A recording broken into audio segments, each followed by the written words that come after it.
All right. Shalom. First and foremost, I want to give all praise to Yahweh, Ba'ashem Yahushai, Ba'ashem Rechach double honors to the apostle elders of Great Millstone. And salute to you brothers out there preaching the word of serious truth. Coming to another article. It's from Zero Hedge.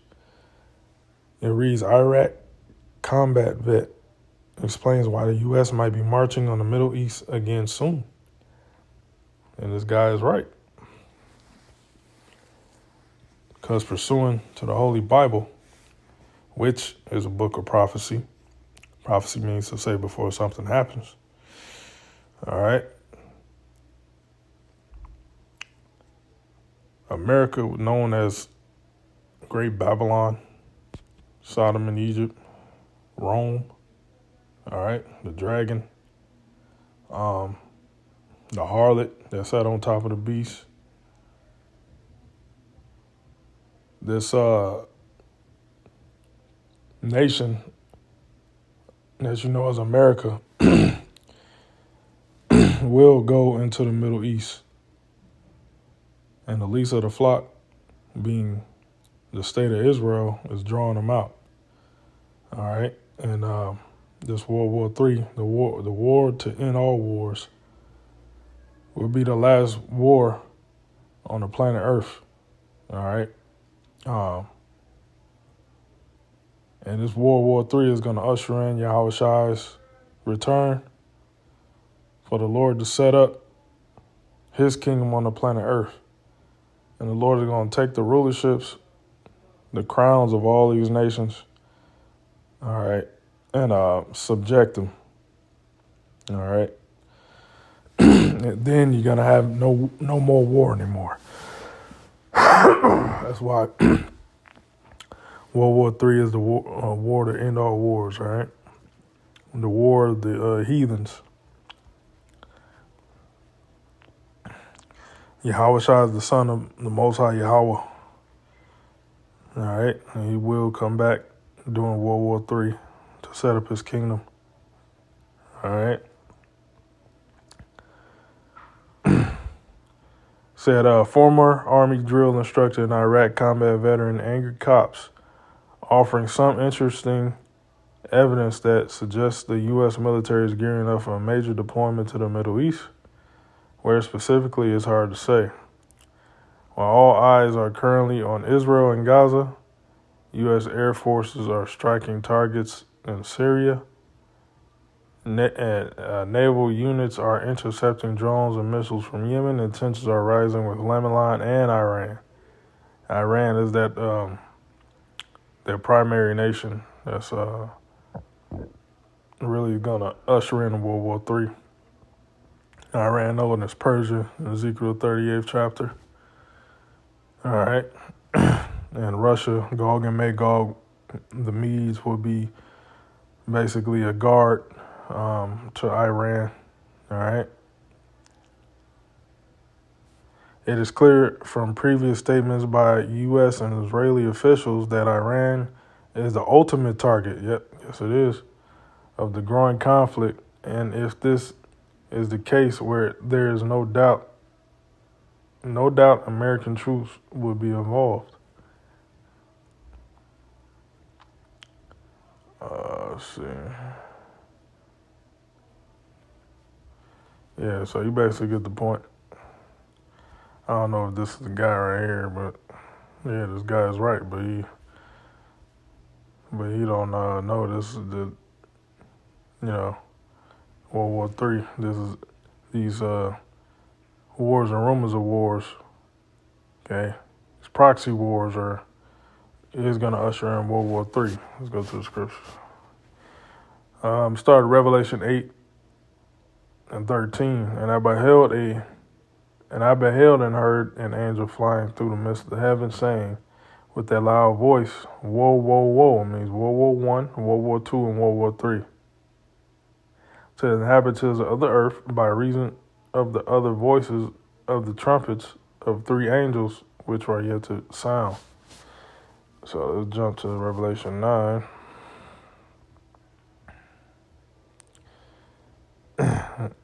This way, Apostle John is envisioning World War One, right? Verse 12, 9 and 12. One war is past, so one more war is past, and beheld, there come two more woes hereafter. So World War Two, okay, and World War Three. So let's jump down.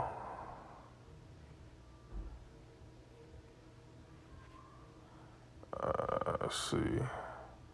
I pass it.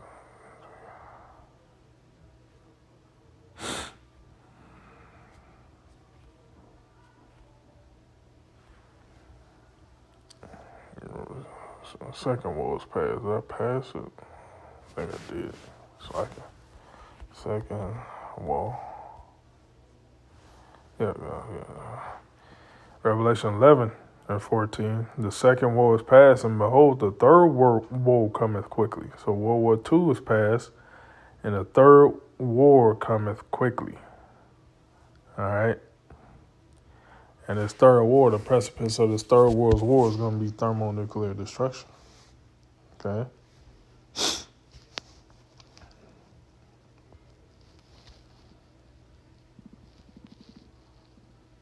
And that's when all these nations are going to gather in the Middle East, right? And fight this World War III.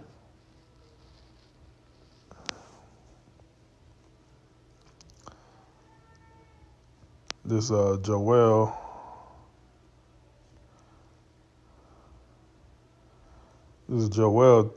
2 and 2, a day of darkness, and day of gloominess, a day of clouds of thick darkness, and the morning spread upon the mountains.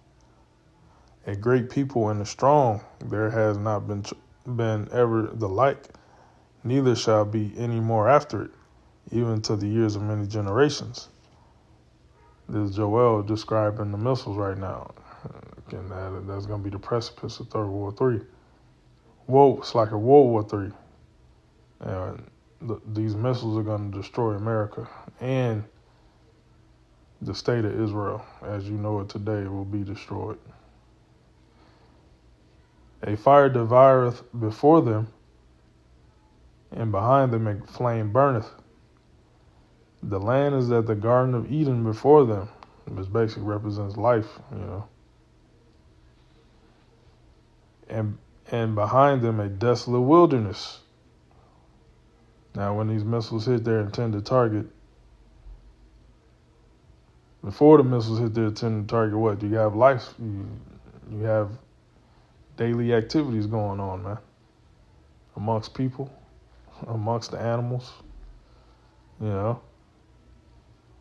got trees, you got, birds singing, okay? You got people marrying and giving in marriage, people eating and drinking, There's life, There's life going on. There's a lot. People, things are alive. But when the missiles hit, when they explode on this target, they leave behind a desolate wilderness. Nothing, there's complete destruction. Okay? And nothing shall escape them. The appearance of them is the appearance of horses and horsemen. So shall they run. Like the noise of chariots on top of the mountain shall they leap. Like the noise of a flame of fire that devoureth the stubble. As a strong people set in battle array. Before their face, the people shall be much pain, and all faces shall gather blackness. They shall run like mighty men. That's talking about the missiles. They shall climb the wall like a men of war, and they shall march every one on his ways, and they shall not break their ranks. Neither shall one thrust another, so no missiles are going to crash into each other. The Lord going to use the angels to guide the missiles to where it need to hit. They shall walk everyone in his paths, and when they fall upon the sword, they shall not be wounded. They shall run to and fro to the city. They shall run upon the wall. They shall climb up upon the houses. They shall enter in at the windows like a thief. The earth shall quake before them. Okay? And then the book of Isaiah, when these missiles hit, said the earth going to rock to and fro. Okay? So that's going to be a big ass quake. The heavens shall tremble. The sun and the moon shall be dark, and the stars shall withdraw their shining. Okay? Let me jump to Joel 3. I think it was Joel 3. Yeah, so that's Joel with the vision of the missiles. There we go. Joel 3 and 9, proclaim ye this among the Gentiles. And that gets into the ground war in of World War III, right? Between the article I just read, right? Said America's gonna wind up ending up here in the Middle East, right? And that's through the small hats. The least of the flock shall draw them out. Okay. Said, prepare war, wake up the mighty men, let all the mighty men of war draw near. Let them come up. So you're gonna have America, you're gonna have the members of the European Union, NATO. They're gonna be in the Middle East fighting against Iran and scripture say Ethiopia, Turkey, Russia, China. Okay, they all gonna be fighting each other in the Middle East, and that's the ground wars in World War III. But the ultimate precipice of ground of the World War III is the missiles. It's gonna eventually get shot off in the midst of the ground war. Okay.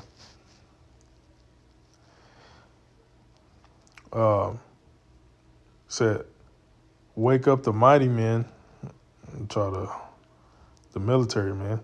Let all the men of war draw near, let them come up. Beat your plowshares into swords, and your pruning hooks into spears. Let the weak say I'm strong. So these smaller countries, so-called undeveloped countries, they developing nuclear capabilities. All right.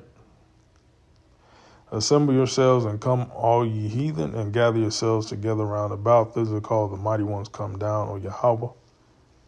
Let the heathen be wakened and come up to the valley of Jehoshaphat, which is the Middle East. Okay. Where this war is going to be fought. Yahweh Shaphat means Lord's judgment. Yahweh's judgment. And they're going to be judged in the Middle East. For there will I sit to judge all the heathen round about. See?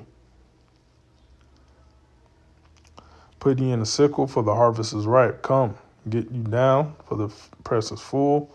The fats overflow, for their wickedness is great. Yep, the wickedness of these heathens are great, man. Multitudes in the valley of decision. For the day of the Lord is near in the valley of decision. And this is the Lord is judging these nations in this World War III because of the sake of Israel, his people, which is so-called Negroes, Latinos, Native Americans. All right. So the Lord is doing this for you because these nations keep Israel in slavery. Okay, so the Lord is weakening these nations by having them fight each other. Okay. All these nations, Psalms 83, all these nations had a hand and still has a hand in persecuting the Israelites, you so-called Negroes, Latinos, Native Americans. All right, so that's why the Lord is creating this World War III scenario. So that's pretty much all I got. Shalom.